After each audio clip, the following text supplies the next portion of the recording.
Thomas Brooks, 1608 to 1680. Sole servant. The ship lurched, and Thomas Brooks steadied the inkwell in its holder on his desk. The calls of the sailors on deck filtered down to him in the hold. But no one shouted that another ship had been sighted. Not a fight this time. He relaxed. It was probably only a stronger wind filling the sails. He dipped his quill's tip into the pot and continued writing. Satan loves to sail with the wind, and to suit men's temptations to their conditions and inclinations. If they are prosperous, he will tempt them to deny God. Proverbs chapter 30, verse 9.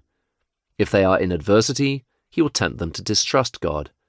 If they know little, he will tempt them to small thoughts of God. If their conscience is tender, he will tempt them to be too strict. If their conscience is lenient, he will tempt them to fleshly security. If they are bold-spirited, he will tempt to presumption, if fearful, to desperation, if flexible, to inconsistency, if peaceful, to be unrepentant. Brooks paused. The ship rocked and creaked. It seemed so tiny, bobbing over the immense depths of the ocean. But how much greater were Christ and heaven?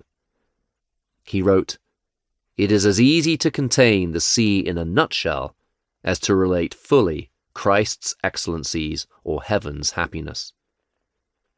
Heaven was often on his mind during these days of civil war. The naval vessel in which he sat might be attacked any moment. Cannonballs could splinter wooden timbers or human bones. He shuddered. The threat of sin was every bit as real. "The only way to avoid cannon shot is to fall down," he wrote. "The best way to be freed from temptation is to keep low." He thought of the sailors who wasted their money on drink and riotous living when they went ashore. They would be much better off to avoid the temptations of such places. And how frightened they became during storms. A recent tempest had raged all through one long night and into the next day.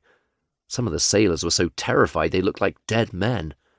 If only they had the assurance of salvation and the hope of heaven. Compared to eternal happiness, life on earth was as short as a stormy night.